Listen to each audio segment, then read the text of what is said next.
with another ADHD Essentials podcast. I'm here with, fingers crossed that I get the accent right, Lucia Miri Echevarria. Wow, Did I do it? A round of applause. Go white boy. Who failed Spanish. Something about having ADHD, I don't really know. So I've been working with Lucia for like a year, since the last conference ended. We're part of the influencer panel that sort of put some of this stuff together for this conference. And it's just been awesome getting to know you and getting to connect with you. And even better to see you in person. And Likewise. That's your personality and vibrance in your life. And I don't know if you guys are aware of this, but this is, even though it pretty much always happens in the United States, this is technically the International Conference on ADHD.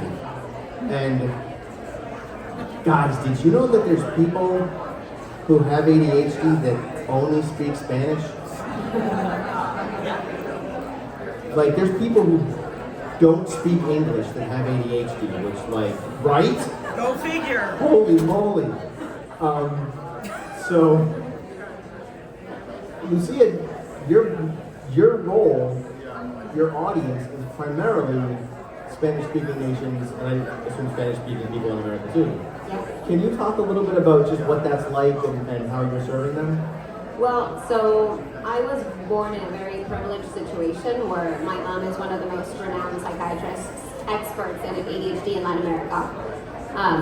She has ADHD, and so do all of her children. It's 5 of us, so you can imagine what that house was like. And growing up, I remember, because I worked with my mom, just like pretend admin assistant, because I wanted to have a job and feel important. And in her sessions, like in the waiting room, I would just be there talking to people.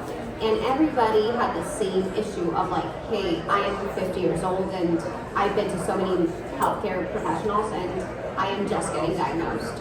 And I'm so frustrated and this is so hard and nobody ever explained this to me. And when I look it up, there's nothing. And I felt like it was important to start having something in Spanish. And if we had something in Spanish, it also had to be engaging, it had to be fun, it had to be ADHD friendly. So it's been great being that resource, and it's amazing to listen to Jessica McCabe, because if we're here, you probably know her, and she is the person that made or inspired me to start this work, because if she wasn't a doctor and she was able to do this, then so was I. And just doing it in a fun, engaging way, it was just so important and so missing. Yeah.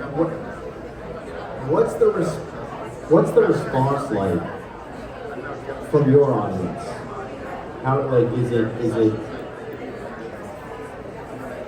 as intense as in English-speaking countries? Is it like accepted, less accepted? What does that look like? So generally, I get a lot of people in relief, like wow, because Latino countries, and I can't speak so much about the Spanish side of it, but Latinos, we struggle a lot with the taboo around mental health. We've been told all our lives that, oh, you're not trying hard enough. You're just not you're not putting the effort. And just finding someone that can put it into words in an easy way to understand feels like a relief. And Latinos, we also, when we go to doctors, most of the times we will not ask questions. We will just accept the hierarchy, and we're like, okay, done. And whatever they tell me, medication, this one, I'm not asking why. I'm not going to ask if there's any other options. I'm just going to take whatever they tell me and just go and do it. Or maybe not do it. I'll just go to my house and like maybe tell all my family about it and get all of their opinions, and their opinions are generally negative and they'll judge me, and then I would never return again. So many of them are just experiencing so much relief, but still struggling very much so with this taboo. And reflecting on what we just heard from Jessica about doctors who don't know what they're saying. What does that look like in Latin American homes? in Latino countries? I can relate very hard to what she's saying. You know, like, we just have so many people, and especially this thing of not accepting or just being open and honest. I don't know.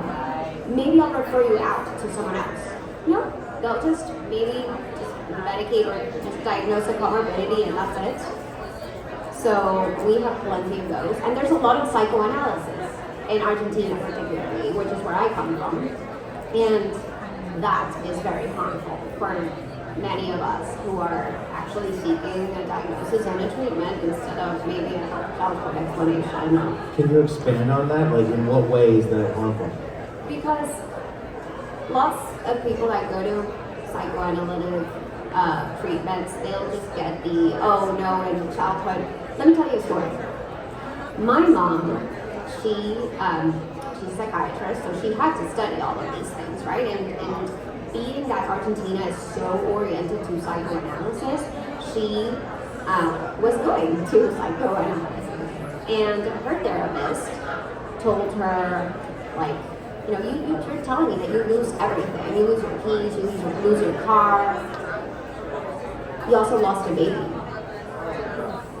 And my mom just stood up and said, you're an asshole. And she left. And that was a very powerful moment for her because she understood that that's not it. That's not it. That's such a wild, insulting, offensive. But it's real, Brendan. It's real, and it happens way more than we think, and specifically also in Latin American countries where psychoanalysis is so powerful. So how many of us spend so many years of our lives just thinking, oh no, just this, you know, this is the reason why, because I lost a baby, and this is the explanation. I'm the problem. Wow. And that's so harmful. Yeah, that's really harmful. And like, can I be like a psychology history nerd for a second? Yeah, we love a nerd. So one of the things that Freud is credited with, and this explains a lot about Freud, kind of sort of, and his role. Freud took like kind of understanding human psychology and how people work. He's the gap between like superstition and science. Like, he's the bridge from one to another. And you can see that in the story you just told of like, well, because you lose your keys and you lose your wallet, you lost your baby. Like, there's a lot of magical thinking happening in that, you know, which ends up blaming the victim in probably what was an effort to like illuminate and bring comfort, except that's not how that goes. So, like, that's a piece of Freud that I don't think it's talked about enough, that he's really the bridge from magical solutions and superstitious solutions to coming into science and the study of the mind and human behavior. Yeah, exactly. I totally agree with that. And I'm very glad that my mom told that psychoanalysis therapist to, you know. Your mom sounds pretty awesome. She is very awesome, and she was such an inspiration for me growing up. She's actually the first person to ever talk about ADHD in Argentina. And she's very hated by the academia because she is very much an ADHDer. She tells me the story every time. Whenever she came to chat the first time, she met Sari Solvin. And maybe you've heard of her. She's pretty big. And she had her purse, and she turned it around on her building. She turned her purse around because she couldn't find her keys or something. And she like literally just threw out all of her stuff. And my mom was like, I feel seen right now. This is healing to me. And that's why she kept on coming, right, to the conference, because she finally felt like, here I do belong, and here people do see me, and I need to create this in Argentina. It's so inspiring because it's healing to us to see healthcare professionals who are open about their mental health. Beautiful. Is your mom here? No, I wish she was, but hopefully we'll get her here next year. I was like, man, am I doing it wrong? Because you should both be up here if she's here.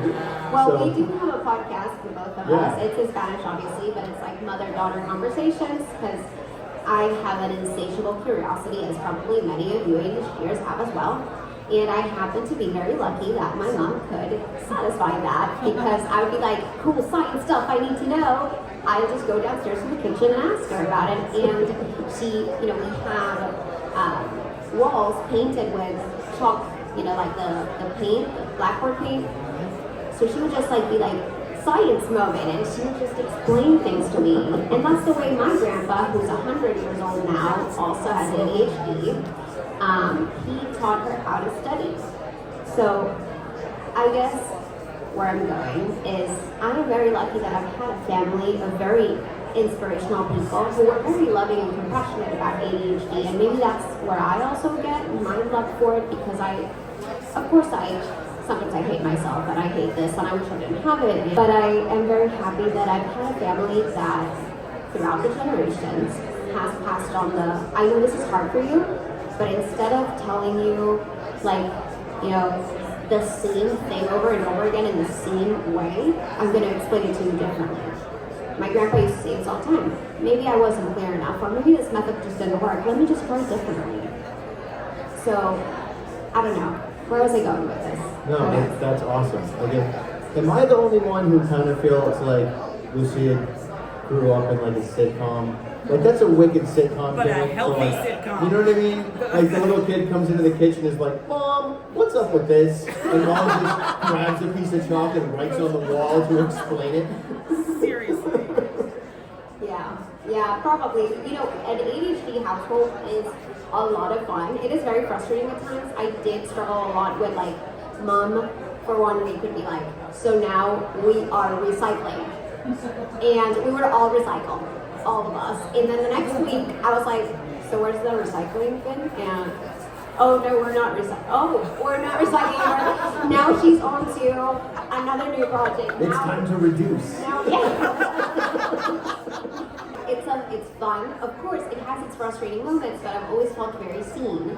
And, that it also, having 4 siblings, it was very cool because we all showed it in different ways and we all had different talents and we were all super creative. So, I don't know, just having that fostered and feeling seen was... You grew up in a chat conference. She kind of did, yeah. I actually, when I was born, my mother couldn't afford someone to take care of me, so I would go into the consultations with her. So I can say I've been in the field for 26 years now. So I'm really curious about that side of things.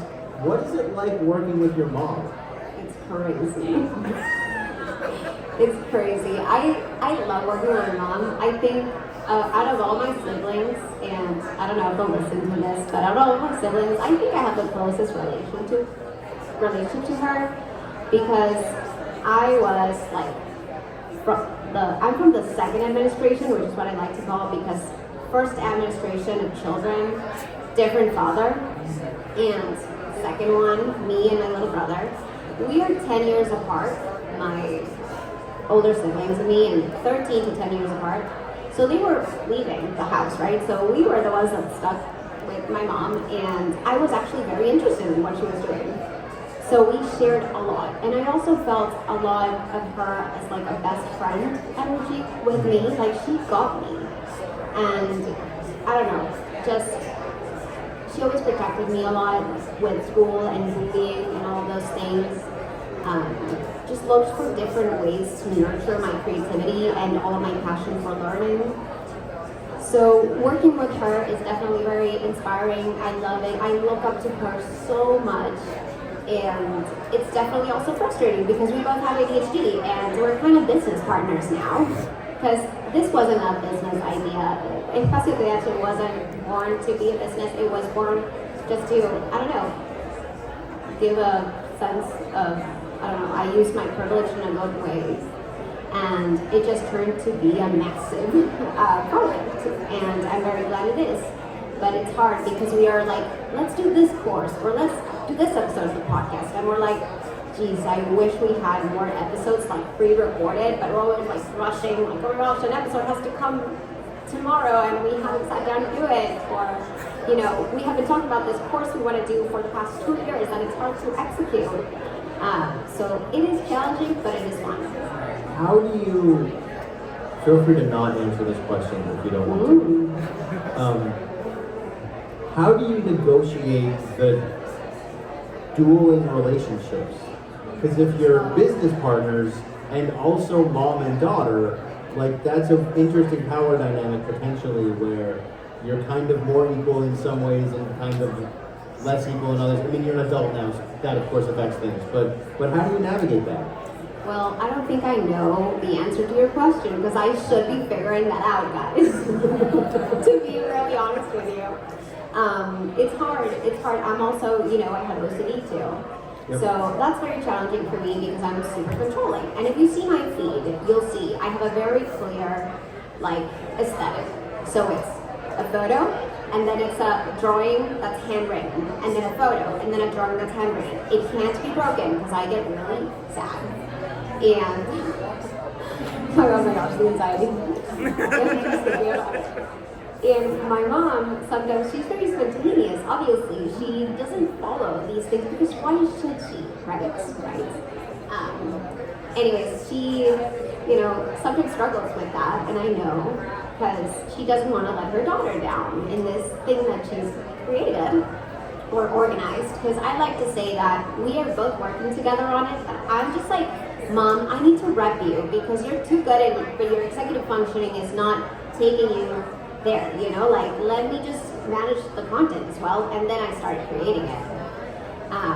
But I need to organize it. So yeah, it's hard for me to delegate, and that's tough because the power dynamic actually is the opposite, where I am leading the project and I'm not letting her participate.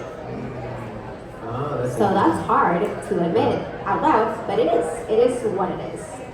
And I imagine that's tricky because she's this vast resource of knowledge. Oh my god. I don't know if you're aware of this or not, but she has chalk paint on the wall and is ready to just share at a moment's notice.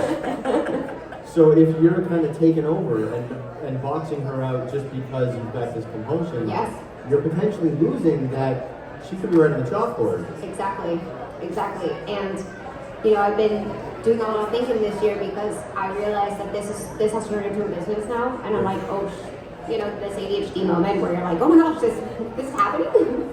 And I am, working a lot on this very thing of how can we both get our strengths to be, highlighted as much as we can, and where do we lack an executive functioning that the other doesn't? And thankfully, we complement each other very well on that. And let's, divide and conquer with these things. Sometimes, I must say, I get that feeling of just being overwhelmed with a sense of responsibility. I think this comes with being Latina as well. Of I have to do it all. And I have to give back to my parents. I have to give them back because they gave me so much. And they've invested and they've just sacrificed so much for me. So I have to protect them, or I have to solve everything for them. And that's not true. Sometimes I suck at being a daughter. That's a really interesting lens because I don't have, as a parent, I don't have that lens at all. Yeah. My lens is very much no, that's not your job. I'm fine, kid, go do your thing. My job is to get you launched, get you healthy, make sure you're squared away. Your job is not, it doesn't roll uphill, it rolls downhill, kind of, is my lens. Yeah. So that's that interesting cultural difference, and that you're you gotta give back, yeah.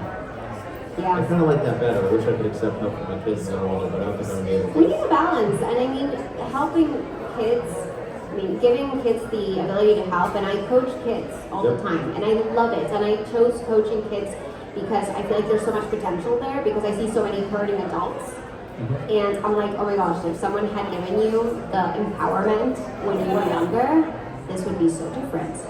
And my mother did that for me. I was on a plane to Australia by myself at age 15, and I left there for 3 months. I went on a study abroad. I just had the idea, and I talked to the principal. I'm like, I want to go to Australia on an exchange, and he just made it up for me. Holy cow. My parents were like, yes, let's do it. I've always done this crazy idea things. I also signed up for a reality TV show, and my mom was just knew about it 2 days Wait, before. you were on a reality TV show? I know, Brenda, there's too much to talk about. But anyways, my mom fostered my independence so much. Every time we would travel, go to an airport or something, she would be like, I'm right behind you, but please go ahead and do it. I know you can, but if you need me, I'm right behind you. Yep. She wasn't telling me what to do. Yeah. She was just like right behind me. And that's why I love her so much. That's beautiful. That reminds me of the time I was walking down the street with a friend of mine and like our kids, right? So our kids are up ahead of us. My kids are like down the block, right? And her kids are like, 3 feet in front of us. And she goes, how can we just let them get so far away? And I'm like, they'll stop at the corner and wait for me. Or look at me to see if they can cross. Like they were really little at the time, they weren't crossing the streets by themselves, but I was like, they're fine. That's really beautiful that she's like, I'm here, but you don't need me, so tally ho, do your thing. That's awesome. Yeah, absolutely. Honestly, I am so thankful because today I am here. And this is my first chat conference. And it just feels such a full circle moment for me because, I don't know, just being able to follow kind of in her footsteps, but still very much with her,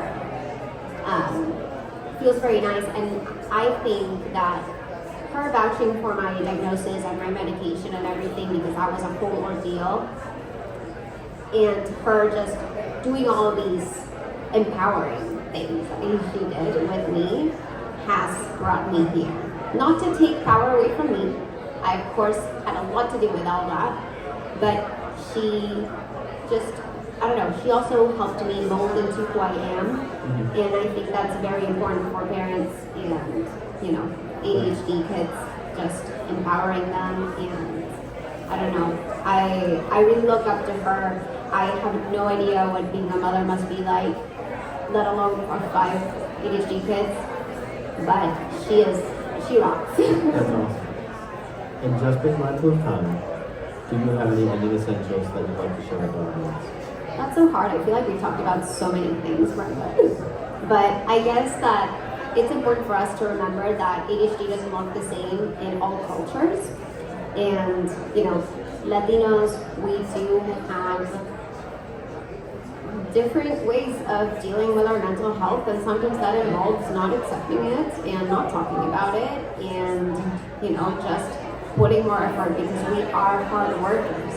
We are very hard workers. We've always come from a place of struggle, of third world, of, I am still amazed living in the US of you guys have so many different types of milk.